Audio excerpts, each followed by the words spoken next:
안녕하세요. 제가 최근에 EQT라는 천연가스 회사 주식을 조금 샀습니다. 오늘 영상은 이 주식이 무조건 오를 거니까 사세요. 이런 추천 영상은 아닙니다. 저는 그냥 평범한 개인 투자자고요. 복잡한 분석을 하려는 게 아니고 제가 어떤 생각의 흐름을 거쳐서 이 종목에 돈을 넣게 됐는지 그 과정을 편하게 말씀드려 보려고 합니다.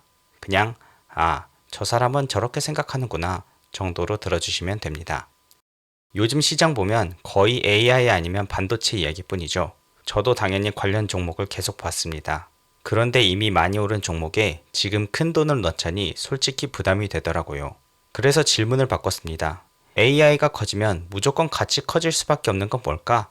제 대답은 전기였습니다. 전기가 부족하다는 건 사실 다들 아는 얘기죠.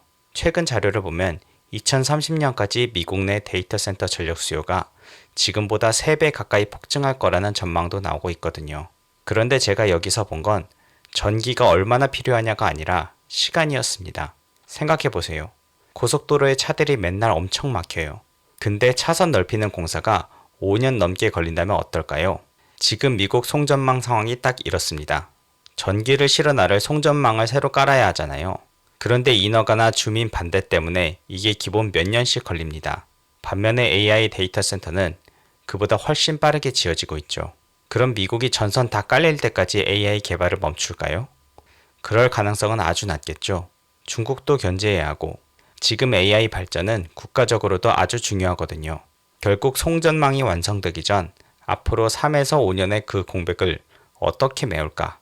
그게 가장 현실적인 문제라고 봤습니다.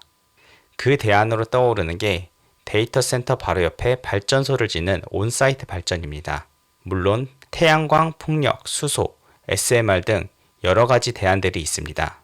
하지만 데이터 센터는 1년 365일, 하루 24시간 내내 단 1초도 안 쉬고 전기를 내뿜어야 하잖아요. 쉽게 말해 항상 기본적으로 든든하게 깔아줘야 하는 엄청난 양의 전기가 필요한 건데 태양광이나 풍력은 날씨에 따라 전기가 끊길 수 있어서 한계가 있습니다. SMR은 상용화까지 아직 시간이 더 필요하고요. 그러다 보니 2025년에서 2030년 이 당장의 시간축에서 대규모로 쉼없이 전기를 꽂아줄 수 있는 가장 유력한 선택지 중 하나가 바로 가스 발전이라고 판단했습니다. 가스가 완벽한 정답이라기보단 이 과도기를 버틸 가장 현실적인 카드라는 겁니다. 근데 수많은 회사들 중 왜 하필 EQT냐? 저는 가스 가격이 무조건 폭등해야만 수익이 나는 이른바 기도매매는 피하고 싶었습니다. 제가 EQT를 고른 논리는 딱 3단계입니다. 첫째, 과거에 억울하게 할인해서 팔던 구조가 나아졌습니다. EQT는 업계 최저 수준의 생산 단가로 가스를 아주 싸게 잘 캐는 회사입니다. 하지만 에팔레치아 지역에서 캔 가스를 밖으로 내다 팔 파이프라인이 부족해서 오랫동안 다른 지역보다 훨씬 싼 헐값에 넘겨야 했죠. 그런데 작년 중순에 드디어 버지니아 쪽으로 연결되는 대형 파이프라인이 가동을 시작했습니다. 버지니아가 어디냐면 전 세계 인터넷 트래픽의 70%가 이 지역을 거친다고 하는 아주 중요한 지역이에요. 데이터 센터도 이 지역에 많이 몰려있죠. 물론 이 길이 뚫렸다고 당장 대박이 나는 건 아닙니다. 그래도 파이프가 없어서 생기던 그 억울한 가격 차이, 즉 지역 디스카운트가 해소되면서 이 회사의 기초 체력 자체가 드디어 정상화됐다는 뜻입니다. 둘째, 여기에 새로운 수요가 붙을 가능성입니다.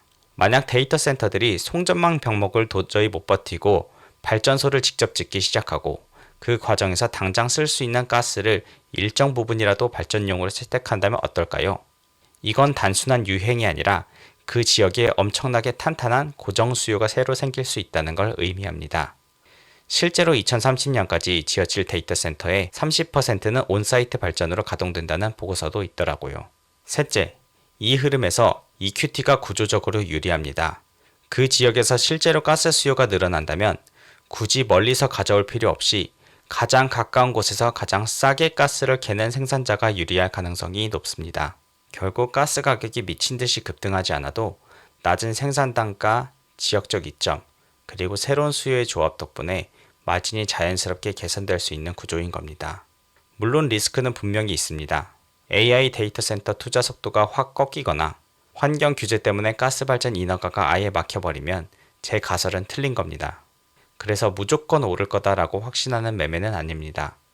제가 생각한 이 전제 조건이 맞아 떨어질 때만 베팅하는 방식을 선호합니다. 그래서 지금은 제가 생각한 금액의 약 20% 정도만 넣어둔 상태고요. 상황을 계속 보면서 비중을 더 넣을 생각입니다. 저는 전업 투자자가 아닙니다. 정보력이나 자본력으로 기관 투자자들을 이길 수가 없죠. 그래서 남들보다 빠른 속도전이 아니라 잃기 힘든 구조로 승부해야 한다고 생각합니다. 제 가설이 틀리더라도 손실은 아주 작게 제한되고 맞으면 시장에서 구조적 변화를 인정받으면서 크게 재평가받는 이 가성비가 괜찮아 보였기 때문에 들어간 겁니다. 앞으로 저는 딱 4가지를 계속 추적할 겁니다.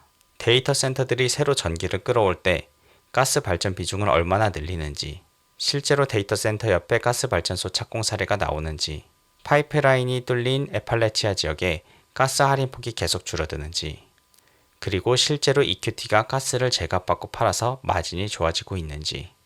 이 시그널들이 데이터나 뉴스로 눈에 확인되면 비중을 천천히 늘릴 생각입니다. 반대로 제 투자의 전제가 깨져버리면 주가와 상관없이 바로 정리할 거고요. 여기까지 간단하게 소개를 드려봤고요. 사실 실제 전략은 더 복잡한데 그걸 유튜브에서 다 풀긴 어려워서 최대한 쉽게 설명드려봤습니다. 앞으로 이 가설이 잘 되는지 안 되는지 궁금하시다면 좋아요와 구독 한 번씩 부탁드립니다. 매매가 끝나면 수익률과 함께 복귀 영상을 올리겠습니다. 첫 영상인데 여기까지 봐주신 분들 정말 감사합니다.